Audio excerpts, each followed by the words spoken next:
Welcome to another episode of One Trip at a Time. This video is a review of our stay a couple of months back sa kakasaralang na The Oriental Leyte. The Oriental Leyte was the only 4-star rated hotel in Eastern Visayas based on the National Accommodation Standards of the Department of Tourism. According to some industry insiders, may mga bago na itong may-ari na planong buksan ulit ito under a different brand. Since mukha namang maintained ang resort, let's check out the different facilities that the new management can possibly opt to retain for the rebranded resort. We will also share the quality of service we've experienced na pwedeng maging source of ideas para mapaganda ang service at offerings ng bagong resort.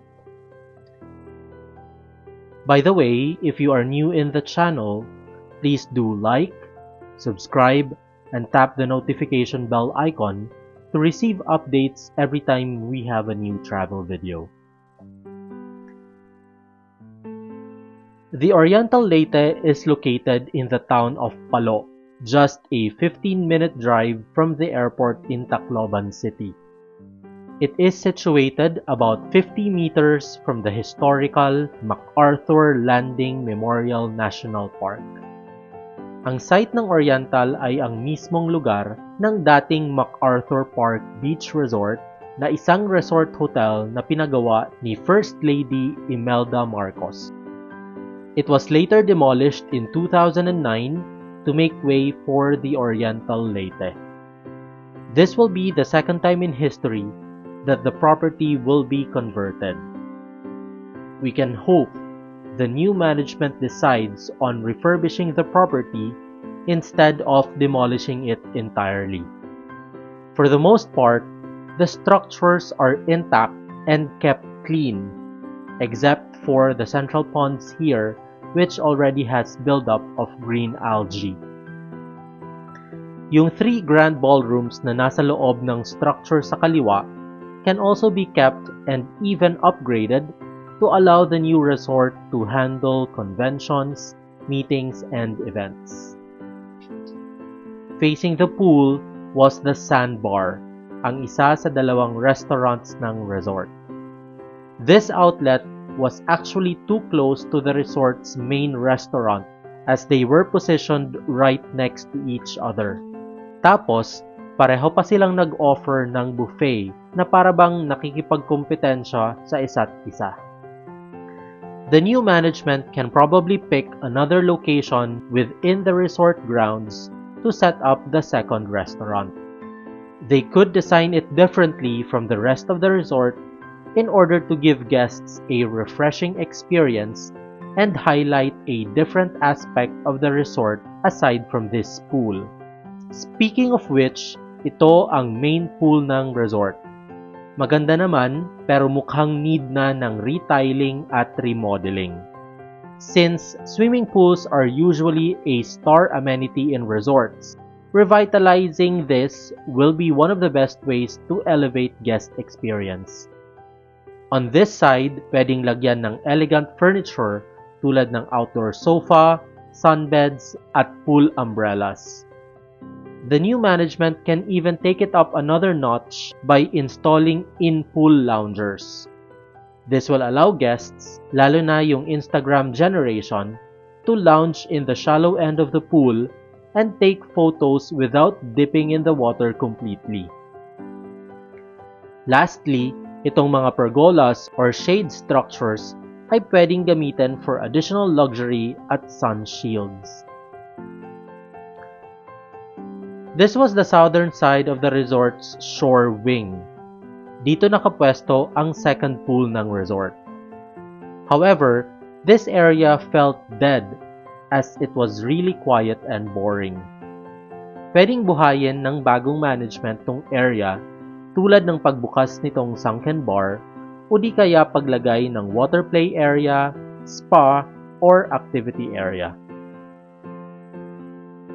Ngayon punta naman tayo sa room. This was the premier garden view room.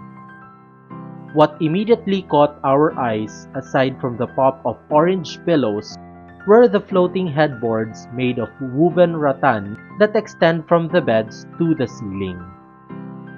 These added some texture and local flair to the contemporary design of the room. Merong mga usual provisions tulad ng coffee and tea-making amenities, open wardrobe, working desk, at TV. Sa banyo, may vanity area, complimentary toiletries, hot and cold shower, toilet, and bidet. Nakuha namin ang room na to ng discounted price na 3,150 pesos via HSMA sale. This pricing was actually on the low end, but was it worth it? Sadly, hindi. Kulang yung basic amenities ng room tulad ng safe, fridge, at kahit pad at pen ay wala. Halos wala ding wifi sa loob ng room. To top it off, the Oriental had the worst hotel service we have ever encountered. Sobrang pinagdamutan kami ng additional amenities like bottled water, toiletries, slippers at towels kahit na nagbayad naman kami ng 800 pesos extra adult charges per night. Kailangan pa raw naming magbayad ng additional para sa mga amenities na to. This is where the new management can take notes. Many more expensive hotels actually offer better value as the guests feel they are getting what they pay for as opposed to discounted rates pero substandard naman yung experience. For dining, the resort's main restaurant was called Samsara. This was a beautifully designed outlet with eye-catching ceiling accents made of raw capish shells and woven baskets as the highlight. The new management should aim to continue offering unique and masterful interior design concepts within the resort. This would be the new resort's advantage over the other properties found in nearby Tacloban and the rest of Leyte. So sinubukan namin ang kanilang Waraynon dinner buffet para i-celebrate ang birthday ng dad ko. For its price of 799 pesos, we were surprised that they could offer a diverse buffet spread.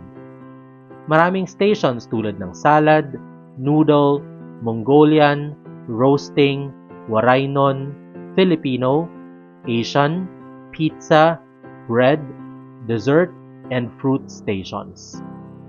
As for the taste, it was mediocre at best.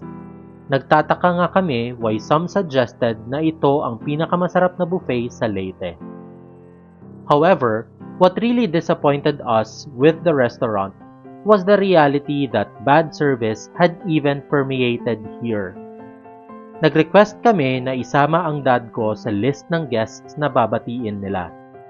They bluntly declined our request, reasoning na kinabukasan pa ang birthday niya. After nang nangyari sa room, this was such a small gesture na pwede nilang gawin to recover ng walang bayad. It could have made the occasion more memorable and would have given the resort a far better impression to us. Regrettably, service excellence is not in the Oriental's DNA. And this is the main area the new management can work on to differentiate and distance themselves from the Oriental brand.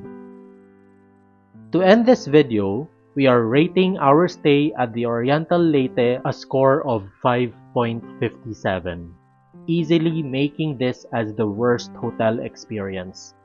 We hope the new management taking over this property will avoid the mistakes of the Oriental and make the property worthy of its 4-star rating. So thank you so much for watching and see you in our next video.